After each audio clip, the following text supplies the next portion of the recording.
Hello friends, नमस्कार। आप सभी का वेलकम इस क्लास में। कंफर्म करेंगे आपका ऑडियो, आपका वीडियो ओके है। Please confirm your audio video is okay so that we can start. So कर दीजिए confirm your audio, your video is okay. So do it quickly so that we can start. So I am waiting for your confirmation. तो जैसे ही आप confirm करेंगे I will be able to start.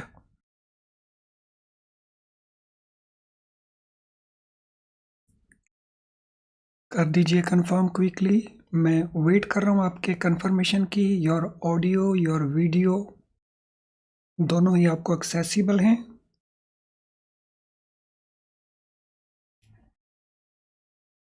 तो चलिए शुरू करते हैं आज की क्लास को। So we are continuing with consumer protection act. Consumer protection act में जो ऑलरेडी हम कवर कर चुके हैं उसके आगे कंटिन्यू करेंगे। सो अनफेयर कॉन्ट्रैक्ट के बाद अब हम बात करेंगे unfair trade practice. Unfair trade practice क्या होते हैं?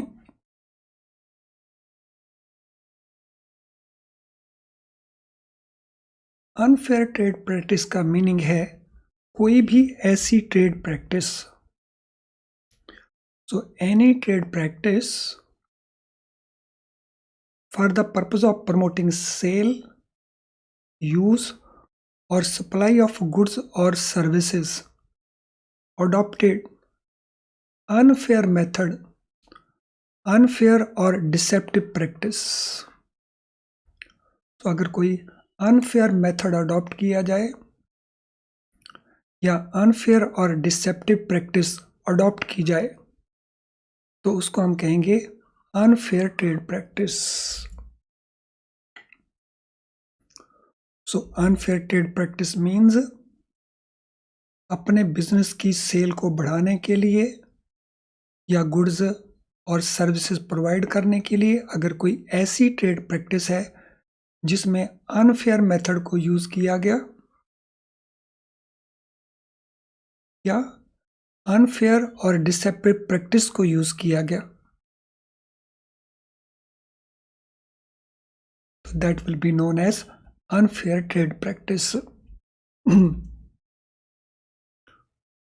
और फिर इसमें कई प्रकार के इंस्टांसेस आ जाएंगे। सो कौन कौन से इंस्टांसेस हैं अनफेयर ट्रेड प्रैक्टिस के, अब उसको हम अंडरस्टैंड करेंगे।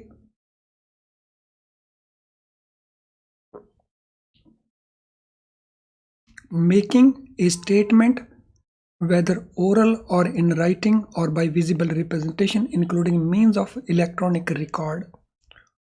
सो अगर कोई स्टेटमेंट दिया जाता है, making a statement including electronic record. Statement can be oral, statement can be in writing also, और विजिबल रिप्रेजेंटेशन भी हो सकती है।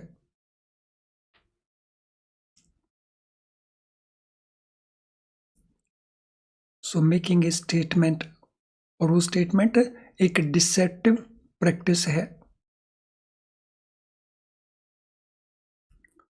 No, this statement falsely represents that goods are of a particular standard। वो जो स्टेटमेंट दिया गया है वो falsely रिप्रेजेंट करती है, उसमें बताया जाता है कि गुड्स का एक पर्टिकुलर स्टैंडर्ड है, उनकी एक पर्टिकुलर क्वालिटी है, क्वांटिटी, ग्रेड, कंपोजिशन, स्टाइल और मॉडल है, लेकिन वो असल में नहीं है। सो फॉल्सली रिप्रेजेंट किया जाता है। It is falsely represented.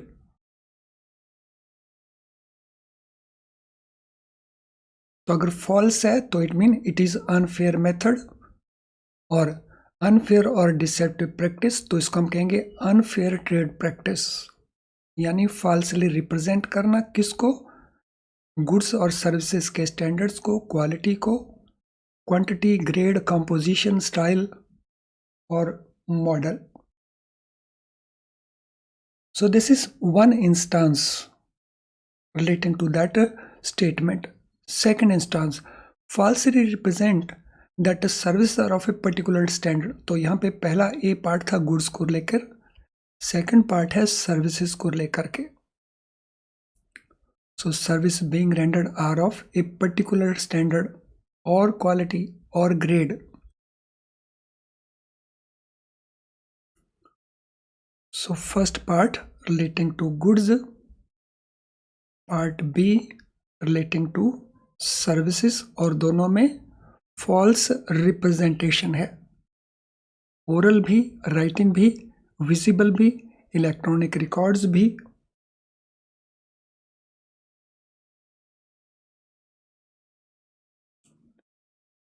Then falsely representing any rebuilt, second hand, renovated, reconditioned or old goods as new goods. So rebuilt को या सेकेंड हैंड या रेनोवेटेड या रिकंडीशनड या ओल्ड गुड्स को नई गुड्स बताना. तो फॉल्स ऐसा रिप्रेजेंटेशन है रिलेटिंग टू दीज इश्यूज. पुरानी चीज़ों को नया बताना, रेनोवेटेड को नया बताना, रिकंडीशनड को नया बताना. तो that will B unfair trade practice.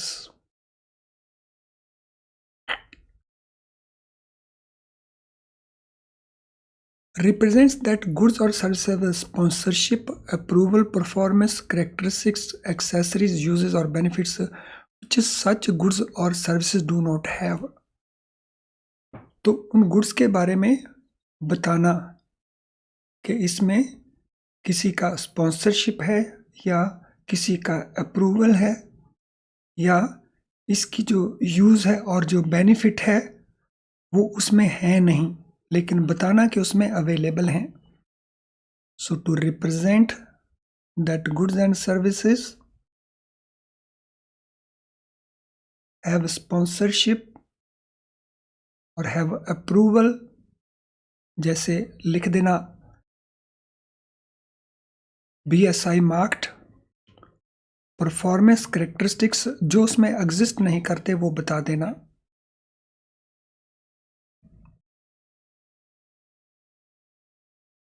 I hope everything is clear so far. यहाँ तक हर चीज़ अच्छे से क्लियर है और आप हर चीज़ को आराम से नोट कर पा रहे हैं, अपने नोट्स बना रहे हैं.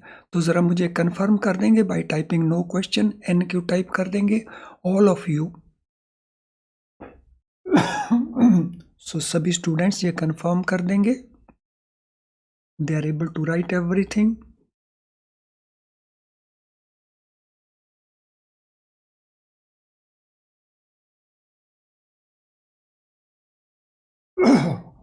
Sorry friends, so quickly confirm कर देंगे so that we could proceed further. All of you please do it. सभी कंफर्म कर देंगे जितने स्टूडेंट क्लास में हैं. Then E statement represents that a seller or supplier has a sponsorship or approval or affiliation which such seller do not have. तो ये represent करना कि सेलर के पास या सप्लायर के पास, ये बेसिकली डी का थोड़ा रेपिटेशन है. स्पॉन्सरशिप हो गया, अप्रूवल हो गया, एफिलिएशन हो गया. सो एफिलिएशन इसके अंदर नया आ गया which actually he is not having.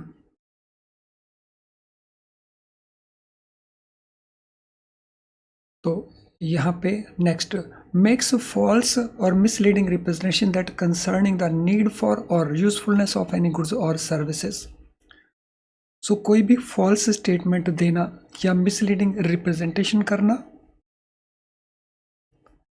कि उनकी ज़रूरत आपको क्यों है और उनकी यूज़फुलनेस आपके लिए क्या कैसी है, इस प्रकार का कोई मिसलीडिंग रिप्रेजेंटेशन देना, फॉल्स और misleading. So D and E, D में हम ई को मोर और लेस कवर कर गए थे, तो आप एफ को सीधा लिख लीजिए. Ignore E, go directly to F. Make false और misleading representation. Need for, usefulness of any goods or services. Need for,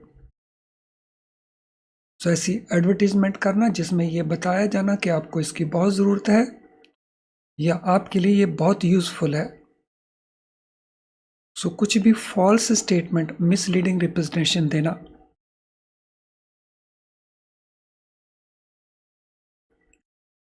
gives to the public any warranty और guarantee of performance. So public को performance के बारे में warranty देना या guarantee देना, या उसकी लाइफ प्रोडक्ट की के बारे में बताना which is not based on proper test. So warranty देना या गारंटी देना about performance, about life of the product which is not based on proper test, जिसके लिए कोई टेस्टिंग नहीं किया गया तो वैसे ही एश्योरेंस, वारंटी, गारंटी दे दिया गया।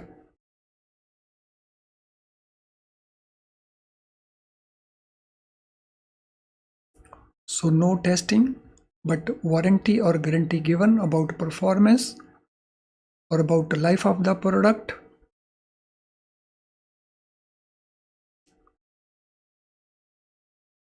Then making to the public a representation in a form that purports to be।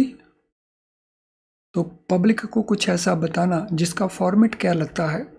Makes to the public a representation. So public को बताना, रिप्रेजेंट करना इस तरह से, किस तरह से, ए वारंटी और गारंटी इस तरह से रिप्रेजेंट करना कि वो वारंटी है या गारंटी है।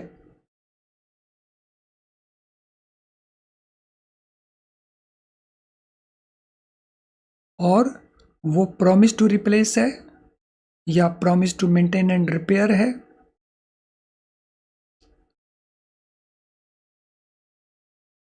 So to make a representation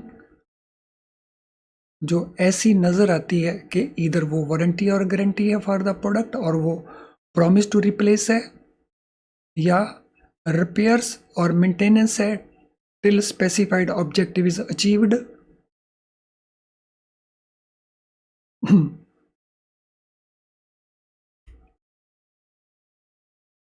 तो that also is unfair trade practice. ये सारी की सारी अनफेयर ट्रेड प्रैक्टिसेस हैं।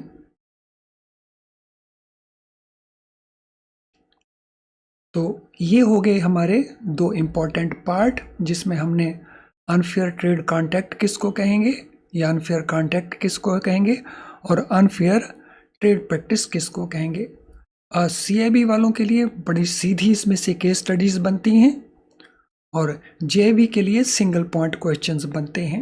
CIB वालों के लिए भी सिंगल पॉइंट क्वेश्चंस भी बनते हैं और साथ में केस स्टडीज भी बनती हैं ये। चलिए अब हम इसके अगले इंपॉर्टेंट पार्ट के ऊपर चलेंगे, वो है प्रोटेक्शन काउंसिल्स। सो कंज्यूमर प्रोटेक्शन काउंसिल्स जो 3 लेवल के ऊपर ऑपरेट करती हैं, सेंट्रल, स्टेट एंड डिस्ट्रिक्ट।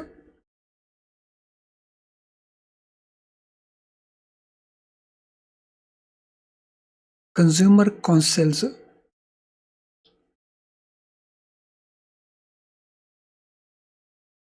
और यहाँ पे हम आगे जाके 2 तरह की बातें करेंगे। एक होती हैं कंज्यूमर काउंसिल्स,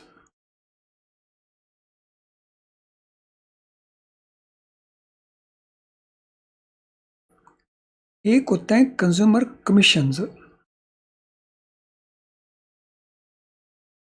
इन दोनों को मिक्स अप नहीं करना। So consumer commissions means these are courts and council means these are advisory bodies। तो इन दोनों को हमने मिक्स अप नहीं करना है। अभी हम बात कर रहे हैं कंज्यूमर प्रोटेक्शन काउंसिल्स की।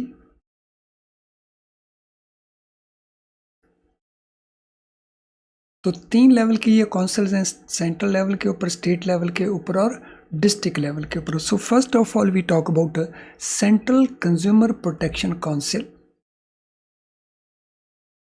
जो सेंट्रल लेवल के ऊपर यानी नेशनल लेवल के ऊपर एग्जिस्ट करती है, ऑपरेट करती है।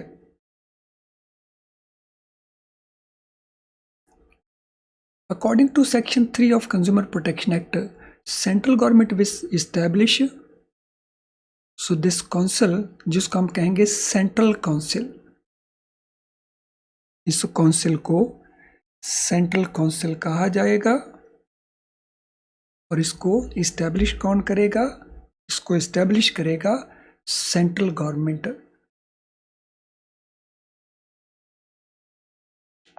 तो ये है सेक्शन 3। जो CIB के स्टूडेंट्स हैं, मेक श्योर कि जहाँ जहाँ रेलिवेंट सेक्शंस बताए जाते हैं वो ज़रूर नोट करेंगे। PPB के स्टूडेंट्स अगर सेक्शन की ओर ध्यान बहुत नहीं भी देंगे तो भी उनका काम चल जाएगा, लेकिन CIB के स्टूडेंट्स ज़रूर सेक्शन का नंबर लिखेंगे। सो सेंट्रल काउंसिल क्या है? It is advisory council. Central council is an advisory council. इस काउंसिल में मेंबर्स कौन कौन से होंगे और इसको चेयर कौन करेगा? सो इसके मेंबर जो चेयर है करेगा, सो वो इसका चेयरपर्सन होगा minister in charge department of consumer affairs, central government. So central government के अंदर जो कंज्यूमर अफेयर्स का डिपार्टमेंट है उसके जो मिनिस्टर इन चार्ज हैं, तो that minister in charge will be chairperson of this council. वो इस चेयरपर्सन होंगे इस काउंसिल के।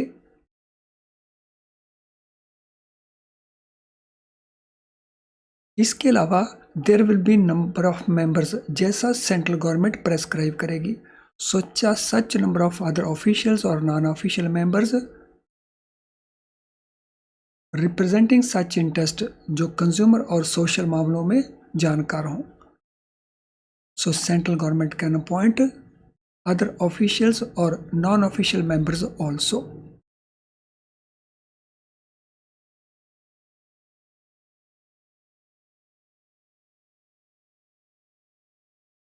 नो, ये काउंसिल कब कब मीट करेगी? So central council will meet as and when necessary, but at least one meeting at least in 1 year। एक साल में कम से कम एक मीटिंग होनी चाहिए, but they can meet as and when necessary, जब भी जरूरत पड़े ये मीटिंग कर सकते हैं, but there must be at least 1 meeting in 1 year। एक साल में कम से कम एक मीटिंग जरूर होना चाहिए।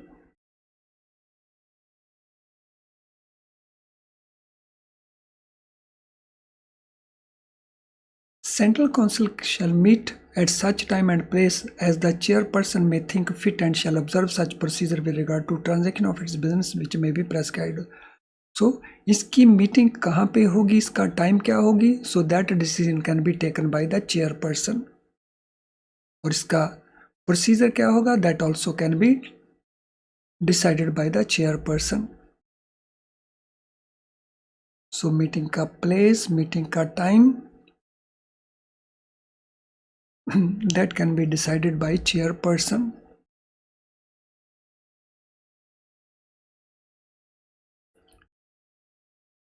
इस काउंसिल को क्रिएट करने का ऑब्जेक्टिव क्या है? So objective of the council is to render advice. तो एडवाइज करना है, इसलिए मैंने कहा था it is a advising body. Advice किसके ऊपर करना है? एडवाइस करना promotion and protection of consumer rights under the law. इस लॉ के अंदर जो कंज्यूमर के राइट्स हैं उनको प्रमोट करना है और उनको प्रोटेक्ट करना है, और ये एडवाइस करेगी सेंट्रल गवर्नमेंट को। So this advice will be given to central government. I hope everything is very very clear all of you, और आप ठीक से नोट बना पा रहे हैं। क्विकली मुझे कंफर्म कर देंगे by posting a smiling icon so that I come to know that you are doing everything। Yes quickly confirm कर देंगे by posting a smiling icon. Smiling icon कर पोस्ट करके कंफर्म कर दीजिए quickly. So do it quickly. और साथ में जिनका लाइक डिसलाइक अभी तक नहीं हुआ है वो लाइक डिसलाइक को भी कंप्लीट कर देंगे। Do it quickly.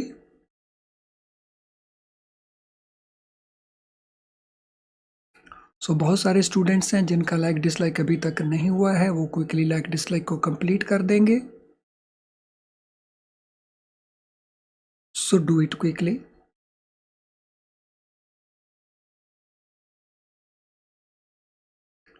कर देंगे क्विकली।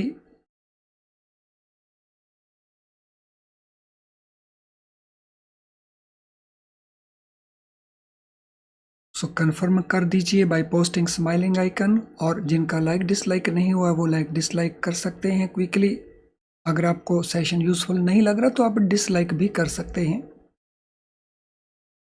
नो अब हम बात करेंगे स्टेट कंज्यूमर प्रोटेक्शन काउंसिल की जो स्टेट लेवल के ऊपर ऑपरेट करते हैं। स्टेट लेवल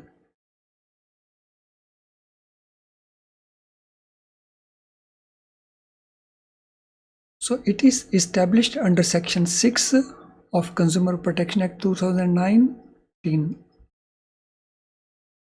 so central जो है it is under section 3, state जो है it is under section 6 इसका establishment है। so सभी स्टूडेंट्स ने अभी तक स्माइलिंग आइकन को पोस्ट नहीं किया है और सभी स्टूडेंट अभी तक लाइक डिसलाइक को भी कंप्लीट नहीं किया है, क्विकली कर देंगे वो। Every state government shall establish, तो स्टेट कंज्यूमर काउंसिल को कौन इस्टेब्लिश करेगा? तो it will be established by the state government. तो they will establish state consumer protection council, जिसको हम कहेंगे state council. So state council को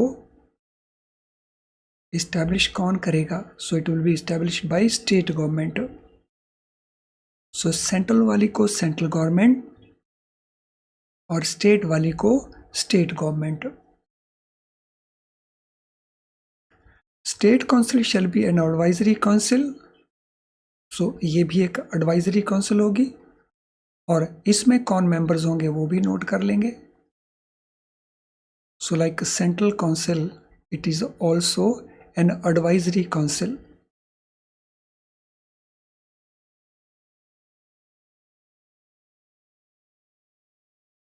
और इसके मेंबर्स कौन कौन से हैं? Minister in charge of consumer affairs in state government, तो वो इसका चेयरपर्सन होगा। Minister in charge consumer affairs in state government.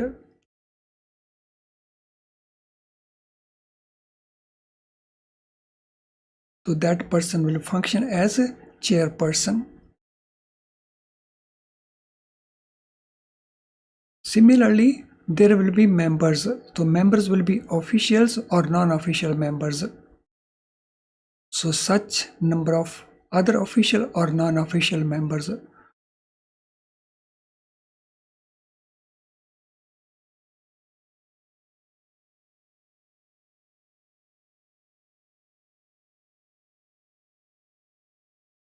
So such number of other official or non-official members not exceeding 10 as may be nominated by central government. So इसमें nomination central government भी कर सकती है जहां गिनती 10 से ज्यादा नहीं होगी।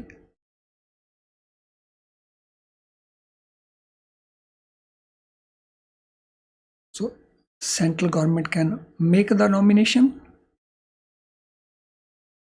So this means state government will also do and central government can also make, but number will not exceed 10। 10 से ज्यादा इनका नंबर नहीं होगा।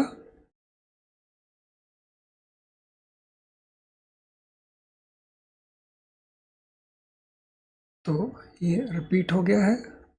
3 नंबर पार्ट में चलते हैं। अब इनकी मीटिंग्स कब होंगी? So state council will meet as and when necessary but at least 2 meetings in 1 year. तो इसकी कम से कम 2 मीटिंग्स होंगी। 1 साल के अंदर, but they can meet as and when necessary.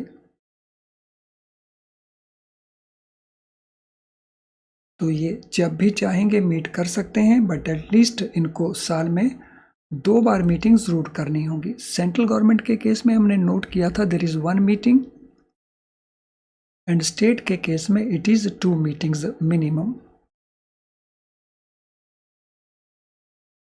और ये कहाँ मीट करेगी, कब मीट करेगी, ये डिसीजन चेयरपर्सन लेगी या लेगा। So same was position in case of central council.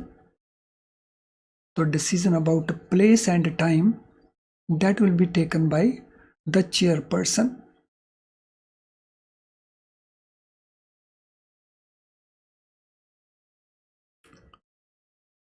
अब ऑब्जेक्टिव इसका भी वही है, to render advice for promotion and protection of consumer rights under the act.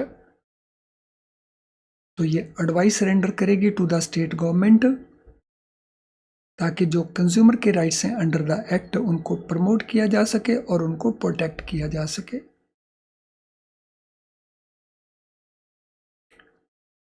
और तीसरा लेवल है डिस्ट्रिक्ट कंज्यूमर प्रोटेक्शन काउंसिल्स का,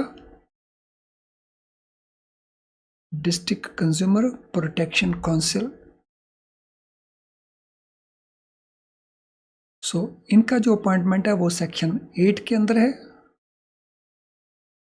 सो स्टेट गवर्नमेंट विल इस्टेब्लिश, इसको स्टेट गवर्नमेंट इस्टेब्लिश करेगी, यानी स्टेट गवर्नमेंट स्टेट काउंसिल को भी इस्टेब्लिश करेगी और डिस्ट्रिक्ट काउंसिल को भी अपॉइंट करेगी या इस्टेब्लिश करेगी, और इसको कहेंगे हम डिस्ट्रिक्ट काउंसिल।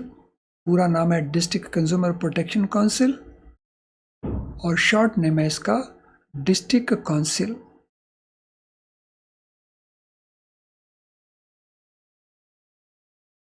सो इसकी मेंबरशिप में कौन कौन लोग होंगे, who will be the members और who will be the chairperson of district council. So district council के जो चेयरपर्सन होंगे वो होंगे district collector, collector of the district, किसी भी नाम से वो जाने जाते हों। So district collector will be the chairperson.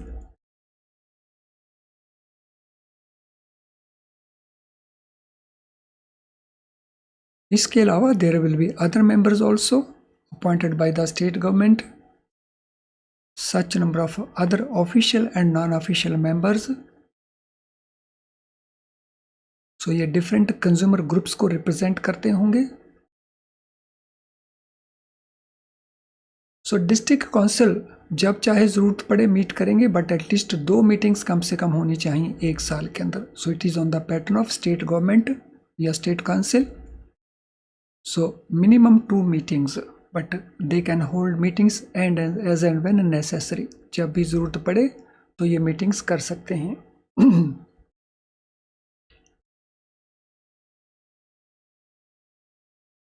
और मीटिंग कहाँ पे होनी है, उसका प्लेस क्या होगा, so that will be decided by the chairperson.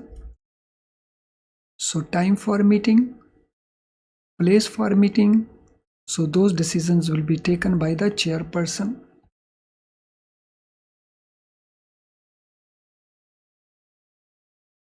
Well friends, I hope all will be clear.